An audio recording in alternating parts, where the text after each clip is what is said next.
হে জগতবাসী, আজ আমি শামীম আলী চিশতি আপনাদের সামনে যে আলোচনাটি নিয়ে আসলাম সেই আলোচনাটি হলো যে একজন নারী কয়জন পুরুষ রাখতে পারে। তবে হে জগতবাসী, আমাদের এই হেডলাইন বা আপনারা প্রথম যখন ভিডিওটি দেখতে যাবেন তখন এর আগে দিয়ে এই কথাটি পেয়েছেন যে একজন নারী কয়জন পুরুষকে রাখতে পারে।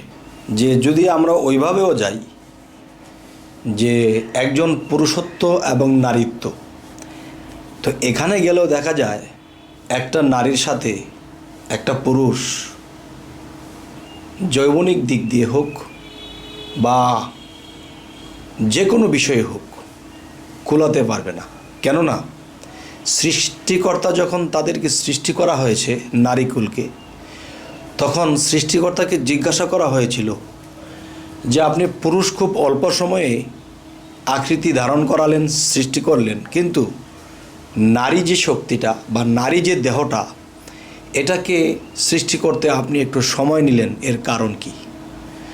তখন বলল যে তার মধ্যে কিছু ক্ষমতা আছে, যেই ক্ষমতাগুলো একটু দীর্ঘায়ু করে দেওয়া হয়েছে, যার ফলে একটা সংসারে মেনটেন করা বা যে কোনো একটা বিষয় তারা চোখের পানি মুছে আর কাজ করে শেষ করে ফেলে। আরেকজন পুরুষ লোক তা পারে না। এবং যৌবনিক দিক দিয়ে গেলেও বেশিরভাগ পুরুষ এখানে পারে না। কেন পারে না? যে তাদের কাছে এই ক্ষমতাগুলো দিয়েই সৃষ্টি করা হয়েছে। যাই হোক, আমরা যেই স্টেজের বা যেই স্তরের লোক আমরা অত খারাপভাবে আপনাদেরকে আলাপ শোনাতে পারবো না। এতটুকু আলোচনায় এই সাইডটা বুঝে নেবেন, আর বাকি আলোচনাটা শুনে নিন, বুঝে নিন ইনশাআল্লাহ। তবে কি কিছু কিছু কথা মানুষ যখন না বোঝে তখন মনের মধ্যে লাগে ব্যথা। তবে আমি আপনাদের সামনে ভেঙে দেব আজকের এই কথা। যেমন এরকম বলা যায় যে একজন নারী কয়জন পুরুষকে রাখতে পারে। আমি বলবো কি, একজন নারী কোটি কোটি মিলিয়ন মিলিয়ন পুরুষ রাখতে পারে।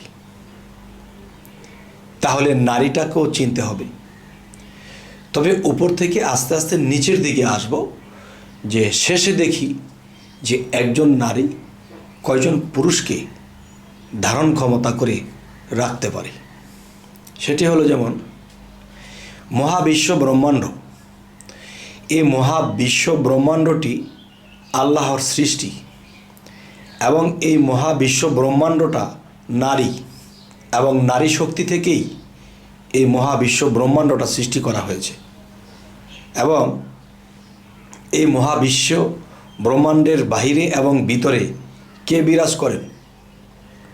আল্লাহ বিরাজ করেন, পরমাত্মা বিরাজ করেন। তাহলে এই পৃথিবীতে কোটি কোটি পুরুষরা থাকে, পুরুষরূপী মানুষেরা থাকে। সকলকে পুরুষ বলতে পারবো না, কেননা পুরুষত্ব অর্জন করতে হয়।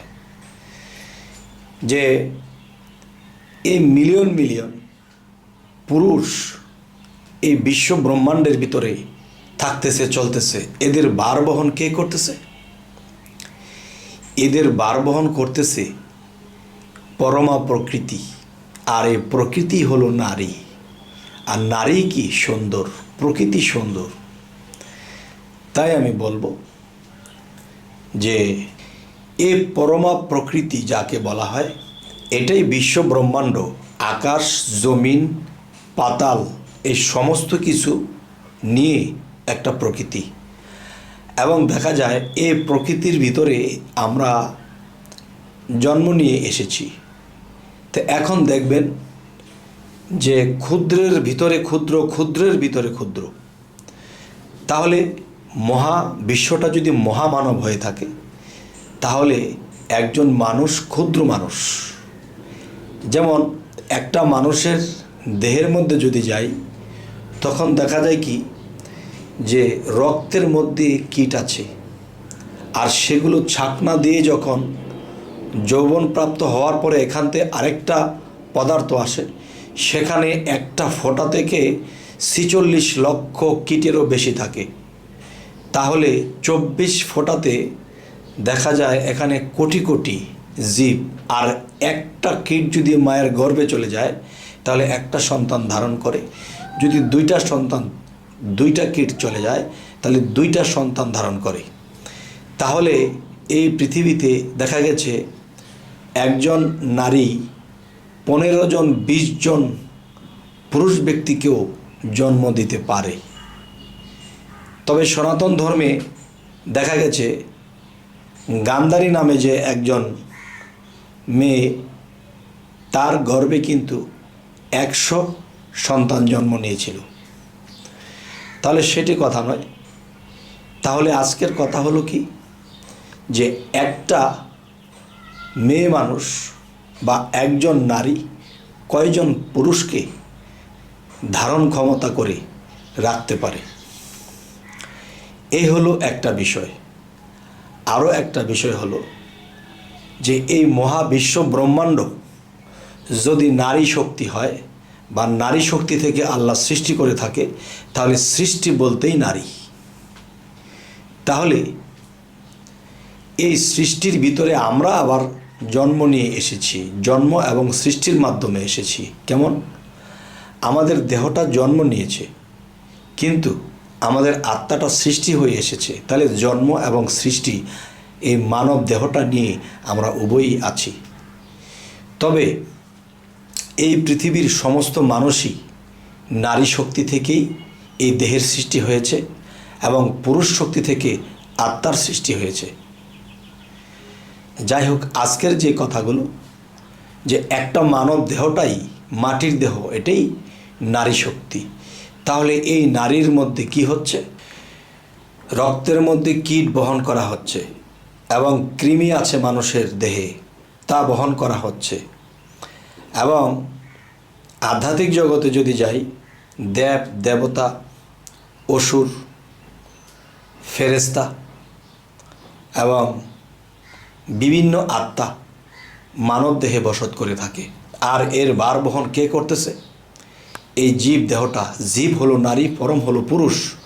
তাহলে এই জীব দেহটা এগুলা ভার বহন করতেছে। কীরকম? যেমন আপনার শরীরে যদি একটা উকুন থাকে, এই উকুনেরও কিন্তু একটা আত্মা আছে এবং এই উকুনটা আপনার দেহ ভার বহন করতেছে। আপনার দেহের ভিতরে কৃমি আছে, এগুলোও কিন্তু আপনার দেহ এগুলার ভার বহন করতেছে। আপনার রক্তের মধ্যে কীট, এগুলোও কিন্তু আপনার দেহ ভার বহন করতেছে। আর এই কীট গুণে কি শেষ করা সম্ভব?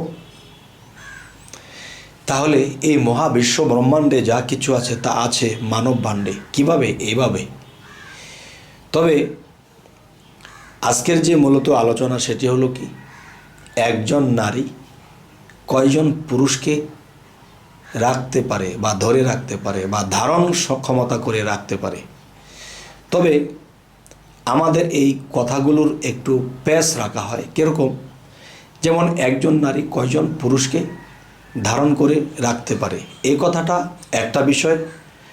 আর একজন নারী কয়জন পুরুষ রাখতে পারে, এই কথার মধ্যে একটা রহস্য থেকে যায়। কেমন?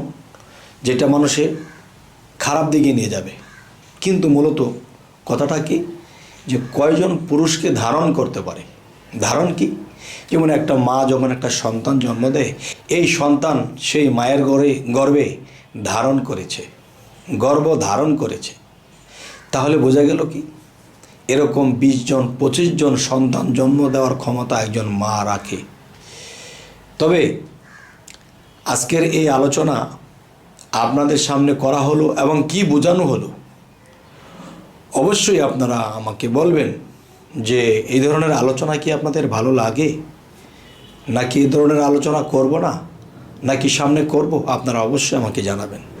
তবে আর একটি কথা হলো কি, আমাদের চ্যানেলের আলোচনা যদি আপনাদের ভালো লাগে তো অবশ্যই সাবস্ক্রাইব করুন, পরবর্তীতে যেন ভালো ভালো ভিডিওগুলো আপনাদের সামনে পৌঁছায়। এ বলেই রাখবো। আল্লাহ হাফিজ।